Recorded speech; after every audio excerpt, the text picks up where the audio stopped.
Hey everyone, in this video I'm going to show you exactly how to claim ownership of a Facebook page.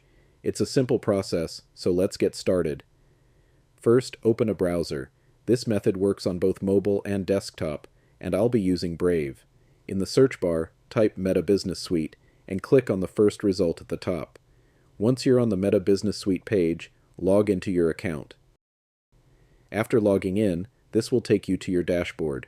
From here, go to the top left corner, click the drop-down menu, and make sure you've selected the correct account.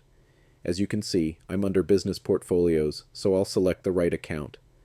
Once that's done, head over to the bottom left corner, click Settings, and then navigate to the section labeled Account. Under this, select Pages. Now, to claim a page, click Add in the top right corner and choose Add an existing Facebook page. In the search bar, type the name of the Facebook page you want to claim. If it appears in the list, click on it and then select Next. After that, click Next again, agree to Meta's Terms of Service, and finally hit Claim Page. That's all there is to it.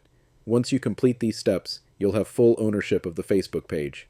If you found this video helpful, be sure to like, subscribe, and leave a comment if you have any questions. See you in the next one.